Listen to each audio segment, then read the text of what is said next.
Assalamualaikum warahmatullahi wabarakatuh. Perkenalkan, nama saya Serena Zahra dengan NPM C1 C022070. Di sini saya akan menjelaskan materi mengenai kebijakan akuntansi, perubahan, estimasi, akuntansi, dan kesalahan.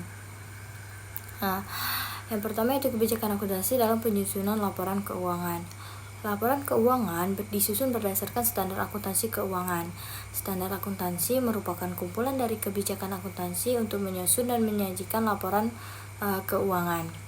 Kebijakan akuntansi merupakan prinsip dasar, konvensi, peraturan, dan praktik periode yang diterapkan entitas dalam penyusunan laporan keuangan. Entitas dalam penyusunan laporan keuangan akan memilih kebijakan akuntansi yang diatur dalam standar akuntansi keuangan. Untuk contohnya dapat teman-teman lihat yaitu pada kebijakan akuntansi dalam catatan atas laporan keuangan, yang mana di dalam CALK ini terdapat 3 komponen penting, yakni yang pertama informasi umum perusahaan, kedua kebijakan umum akuntansi, yang ketiga penjelasan dari akun-akun. Perlu dicatat bahwa tidak semua PSAK digunakan dalam kebijakan akuntansi, jadi digunakan hanya sesuai kebutuhan saja. Konsistensi penerapan kebijakan akuntansi, entitas memilih dan menerapkan kebijakan akuntansi secara konsisten untuk transaksi, peristiwa, dan kondisi lainnya yang serupa, kecuali PSAK secara spesifik mengatur atau mengizinkan pengelompokan pos-pos yang dengan kebijakan akuntansi berbeda adalah hal yang tepat. Jika PSAK mengizinkan pengelompokan tersebut, maka kebijakan akuntansi yang dapat dipilih dan diterapkan secara konsisten. Konsistensi penerapan kebijakan akuntansi. Untuk konsistensi penerapan kebijakan akuntansi akan memudahkan pembaca laporan keuangan dalam membandingkan laporan keuangan dari satu periode ke periode berikutnya. Ketidakkonsistenan penerapan kebijakan akuntansi akan menyebabkan salah satu karakteristik kualitatif laporan keuangan, yaitu dapat dibandingkan, tidak dapat dipenuhi. Perubahan kebijakan akuntansi. Definisi untuk memenuhi kebutuhan daya banding laporan keuangan, kebijakan akuntansi diterapkan secara konsisten. Perubahan kebijakan akuntansi dapat dilakukan entitas dengan memilih ketentuan dalam standar PSAK 25 revisi 2009 menjelaskan entitas mengubah suatu kebijakan akuntansi hanya jika perubahan tersebut yang pertama dipersyaratkan oleh suatu PSAK, atau yang kedua menghasilkan laporan keuangan yang memberikan informasi yang andal dan luasa relevan tentang dampak transaksi, peristiwa atau kondisi lainnya terhadap posisi keuangan, kinerja keuangan, atau arus kas entitas. Perubahan kebijakan akuntansi dapat juga dilakukan secara sukarela. Jika perubahan dilakukan secara sukarela, maka entitas harus dapat meyakinkan bahwa perubahan tersebut akan menghasilkan laporan keuangan yang lebih andal dan lebih relevan.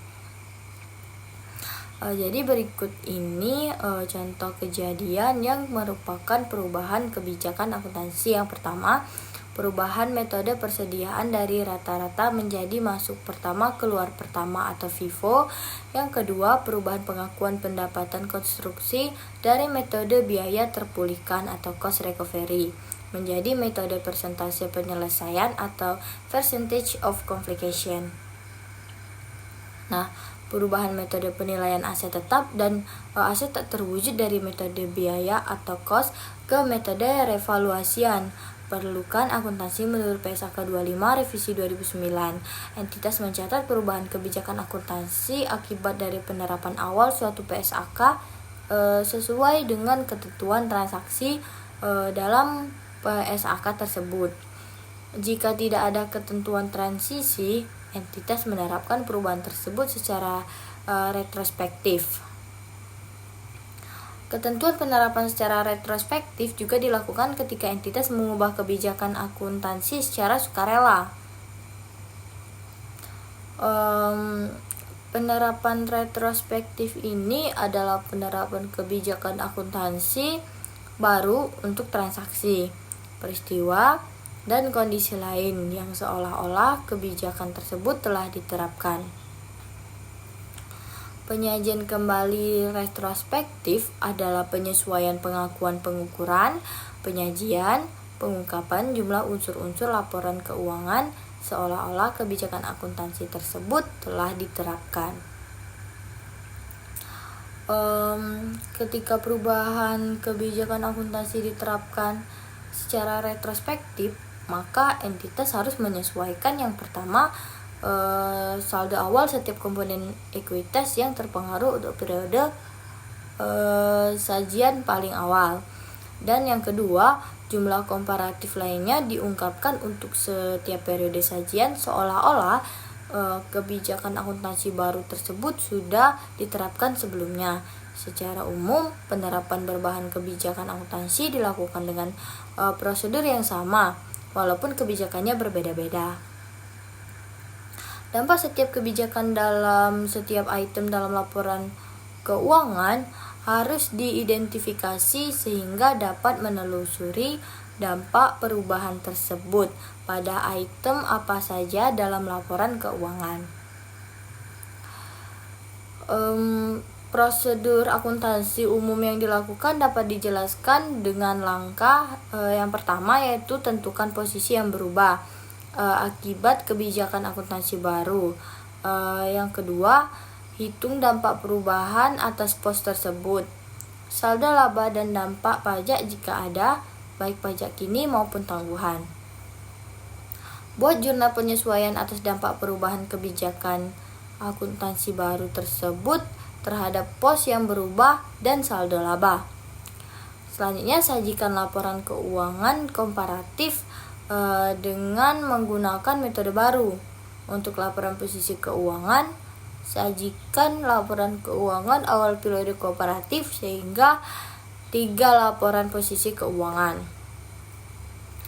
Selanjutnya yaitu sajikan laporan perubahan ekuitas dengan mengoreksi saldo laba dari yang dilaporkan sebelumnya dengan penyesuaian akibat dari perubahan kebijakan akuntansi sehingga diperoleh saldo laba setelah penyesuaian.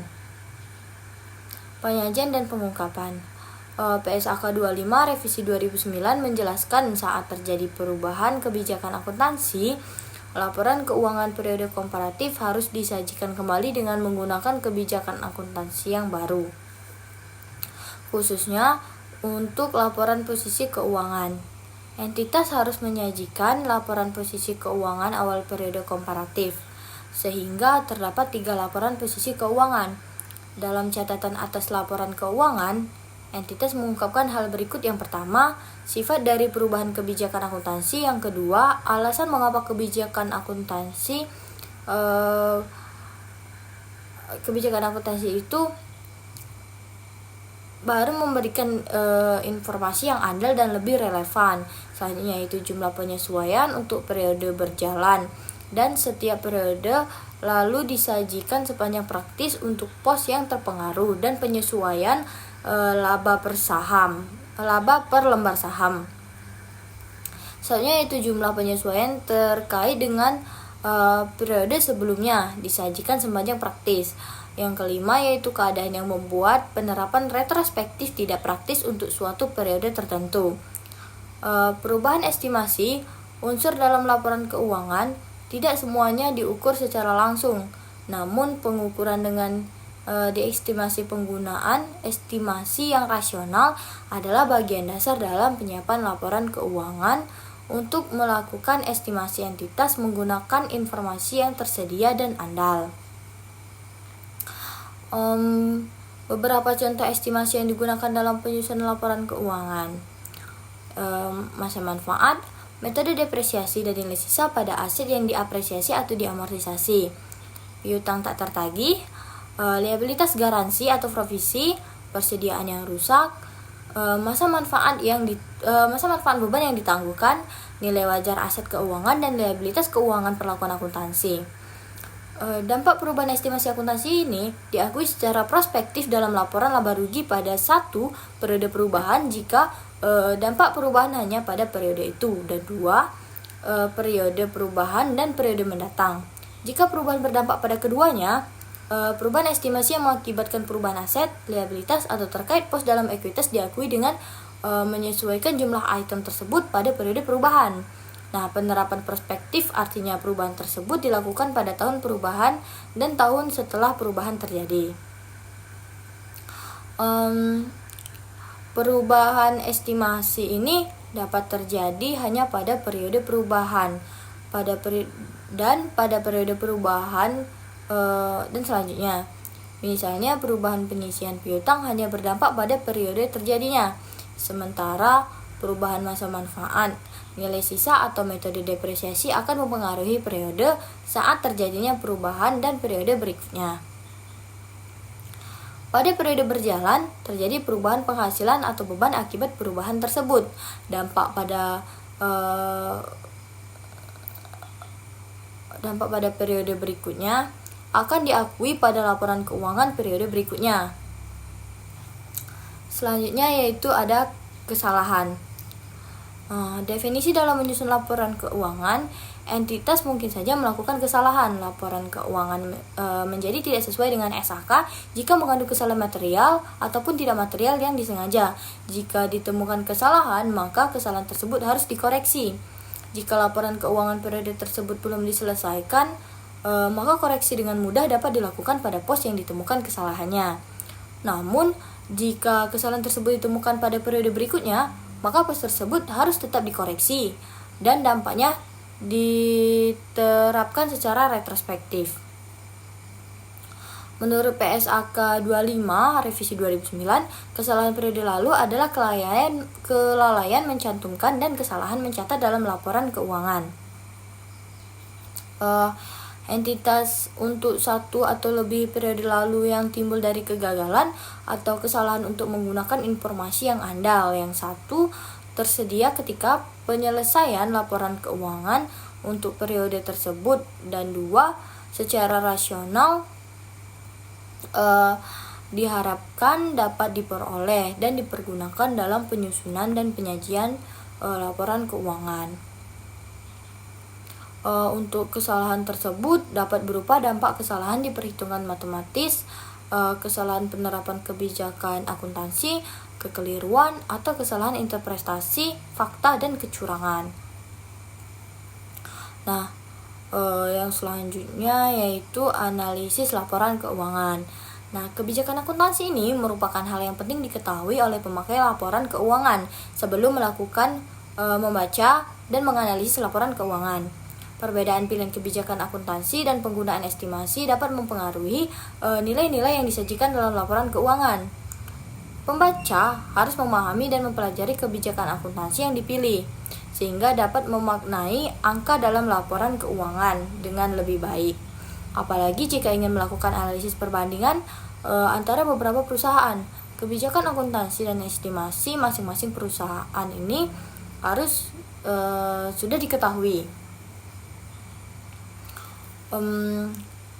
Untuk contoh itu ketika analisis membaca dua laporan keuangan perusahaan hotel.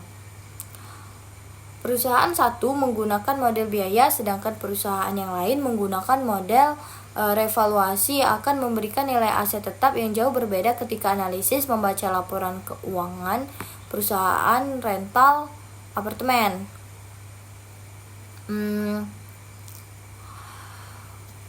Perusahaan satu mengestimasi gedung selama 40 tahun, sedangkan perusahaan lain itu mengestimasi gedung selama 20 tahun. Maka dengan begitu beban depresiasinya akan berbeda dan berdampak pada laba yang akan beredar. Jadi dengan perbedaan estimasi tersebut dapat mempengaruhi perubahan yang ada pada laporan keuangan yang akan kita buat. Demikianlah materi yang dapat saya sampaikan. Saya akhiri. Wassalamualaikum warahmatullahi wabarakatuh.